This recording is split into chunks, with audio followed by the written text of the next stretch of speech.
Bonjour, je me présente, professeur Belahaj, spécialiste en oncologie médicale. Je vais vous présenter aujourd'hui les facteurs de risque du cancer, un cours destiné aux 4e année de médecine pour le module d'oncologie hémato. Donc, il faut savoir que les facteurs de risque peuvent être génétiques, héréditaires, biologiques, infectieux, hormonaux, immunologiques, environnementaux, chimiques, radioactifs ou autres. Alors, le cancer est une maladie aux étiologies multiples. Donc, c'est l'ensemble de ces facteurs de risque associés qui pourraient euh, induire une mutation de la cellule qui, par la suite, pourrait échapper au contrôle de l'organisme pour générer un cancer. Et donc, ça peut être le tabac, ça peut être la sédentarité, ça peut être des prédispositions héréditaires, ça peut être l'âge, ça peut être lié au sexe. Après, être exposé à un facteur de risque ne veut pas dire forcément développer un cancer.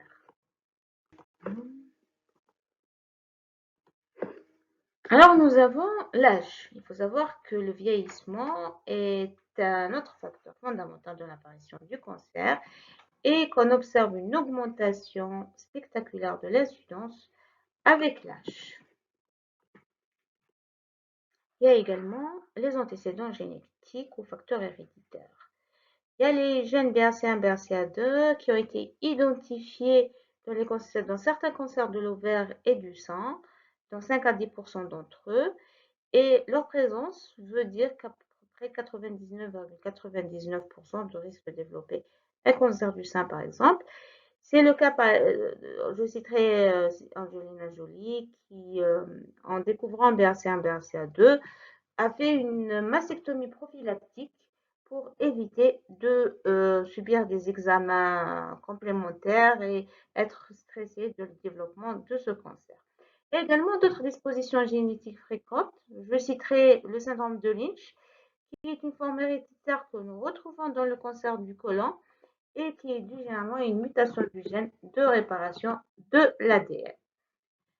Il y a également les cancérogènes chimiques. En tête de liste, nous retrouvons le tabac, qui est responsable de 22% de la mortalité par cancer dans le monde et qui est incriminé bien sûr dans le cancer du poumon, dans certains cancers ORL tels que le larynx, dans le cancer de la vessie, de l'œsophage, éventuellement du rein et du pancréas, et les ravages du tabac sont nombreux.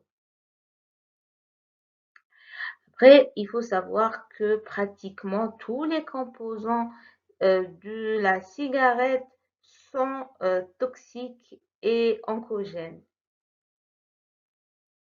Il y a également dans les cancérogènes chimiques, nous pouvons citer l'alcool qui est responsable de 10% des décès par cancer, soit environ 15 000 décès chaque année. Et l'alcool plus le tabac augmente le risque de façon considérable. Nous avons les facteurs biologiques infectieux qui sont responsables dans 18% des cas de cancer dans le monde. Nous allons commencer par les virus.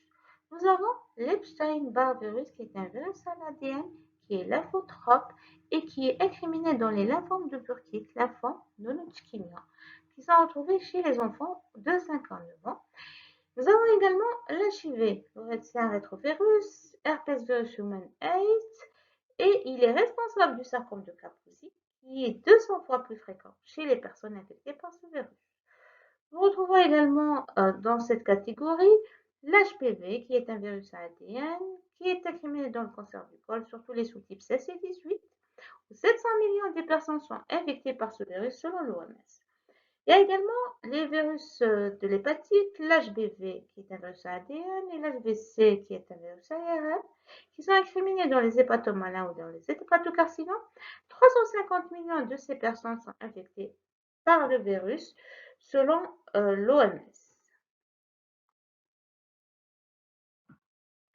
Alors, tout en restant dans la catégorie des agents infectieux, nous avons les bactéries, dans Helicobacter pylori, qui est incriminé dans la genèse du cancer de l'estomac, mais aussi d'autres sites digestifs hauts. Il y a également les parasites, Nous citerons comme exemple le schistosoma hématobiome, qui est incriminé dans le cancer de la vessie que nous retrouvons surtout au Moyen-Orient.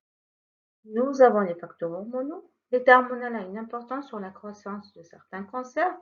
Par exemple, l'hormonothérapie du cancer du sein est bien établie. Et grâce à ça, nous avons développé des thérapeutiques telles que les antagonistes des oestrogènes, le tamoxifen, qui va bloquer les récepteurs oestrogéniques et qui va permettre un meilleur contrôle de la maladie. Nous avons également, parmi les cancers hormonodépendants, le cancer de la prostate chez l'homme et encore aussi un autre cancer féminin, le cancer de l'endomètre. Et nous avons un autre facteur qui est la pollution atmosphérique. L'air, le sol et l'eau seraient impliqués dans le développement de 1 à 4% des cancers. Nous pouvons citer le cancer du poumon, le cancer de la peau et le cancer. Nous avons également les rayonnements qui peuvent être de sources naturelles comme les rayonnements UV, qui peuvent être de sources industrielles et qui peuvent être médicales. Par exemple, comme le traitement de la radiothérapie. Alors, tous ces rayonnements peuvent induire une leucémie, un cancer du sein, un cancer de la thyroïde et différents cancers de la peau. Après, nous avons les facteurs professionnels qui représentent 5 à 10% des cancers. Nous avons environ 107 agents, mélange de substances et situations d'exposition comme étant cancérogènes pour l'homme. Donc, nous avons par exemple pour l'exposition, les pulvérisations d'insecticides, l'affinage du nickel, le chromage, la production d'huile, la production de chlorure de vinyle, la production de gaz, la fabrication de pneumatiques. L'exposition aux produits chimiques, nous pouvons citer l'exposition à l'arsenic, au nickel, au chrome, aux hydrocarbures aromatiques, au chlorure de vinyle, aux naphthylamines, au benzène. Et qu'est-ce que nous pouvons avoir comme cancer? Nous pouvons avoir des cancers cutanés, des cancers des cavités annexes, des fosses nasales, des poumons, du scrotum, encore des cancers hépatiques, des cancers de vessie et des leucémies. Comme facteur de risque, nous pouvons retrouver les médicaments. Certains médicaments utilisés pour le traitement des tumeurs malignes peuvent entraîner d'autres tumeurs secondaires. Nous citerons comme exemple le mélange analgésique contenant de la phénacétine, azatioprine, qui peut donner des tumeurs du rein, des tumeurs de vessie, des lymphomes et autres. Nous avons également par exemple le busulfan ou le Myleran qui peuvent donner des leucémies. Nous avons le cyclosporine qui peut donner de lymphome aussi.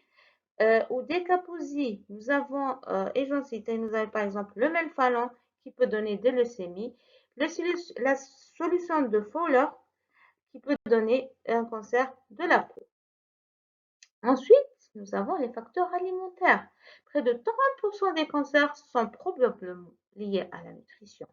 Une cuisson de viande sur feu ouvert, comme les barbecues, une consommation accrue de certains aliments peut éventuellement participer à la genèse de certains cancers. Donc, les hydrocarbures polycycliques sont nocifs, qui peuvent provoquer un cancer du poumon. Certaines fritures, certaines grillades peuvent provoquer d'autres cancers comme le cancer du côlon, de la prostate, du pancréas ou encore du sein. Donc, il y a aussi les pesticides, les conservateurs, les édulcorants artificiels et qui vont produire des nitrosamines et qui pourront qui sont incriminés dans la genèse du cancer de la prostate, de la vessie, de certains mélanomes et de certains cancers hématopoïétiques. Et bien aussi, il y a le surpoids et l'obésité. 3,6 du nombre total de cancers dans le monde seraient liés au surpoids et à l'obésité.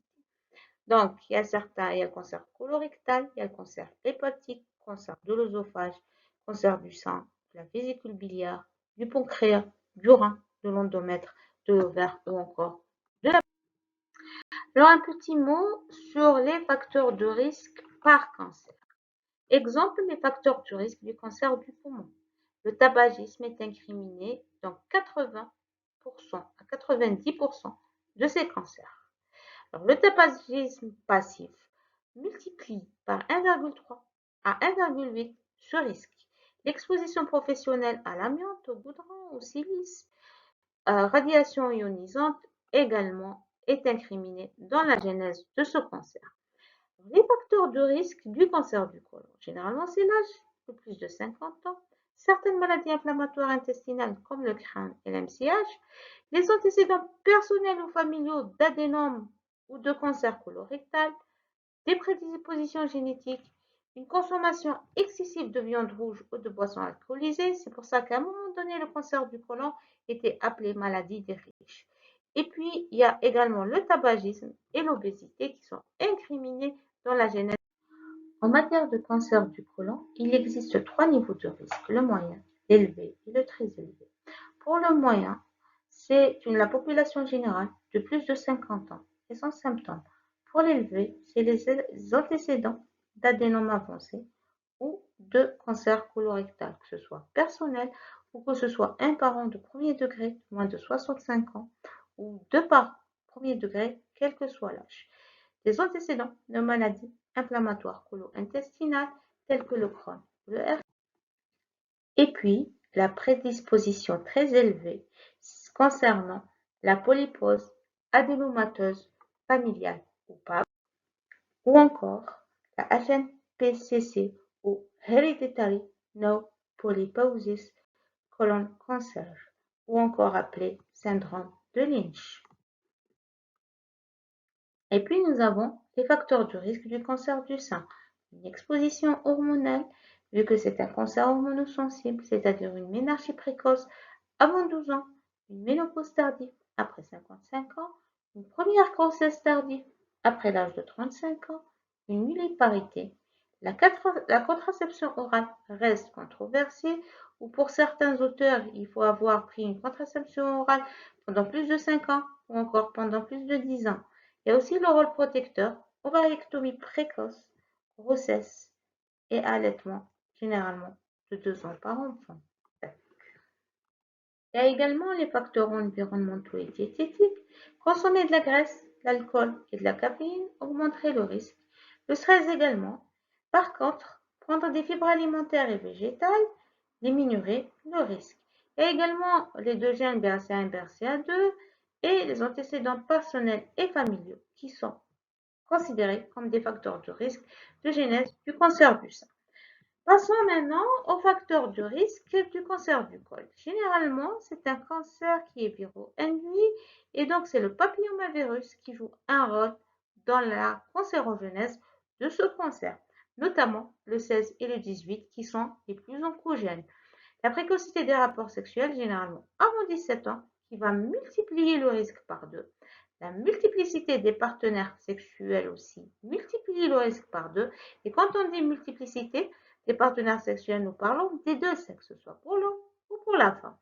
La précocité et la multiplicité des grossesses, et également si ces grossesses sont rapprochées.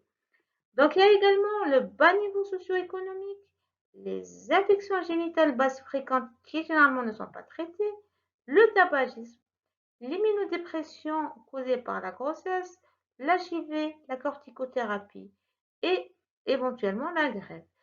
Certains facteurs génétiques comme le gène HLA-DQB1 qui a été incriminé, des facteurs nutritionnels, par exemple une carence en vitamine A, seraient incriminés également dans la genèse du cancer du col. La contraception orale prise pendant plus de 5 ans également serait incriminée. Donc pour finir, on peut dire que le cancer est une maladie multifactorielle où un ou plusieurs de ces facteurs de risque peuvent participer à la genèse d'un ou plusieurs cancers. Donc il y a certains facteurs de risque qui sont évitables, comme par exemple arrêter de fumer, ne pas consommer de boissons alcoolisées, éviter de consommer les fritures, éviter de s'exposer aux rayons de soleil sans protection. Et je vous remercie de votre attention et au prochain cours.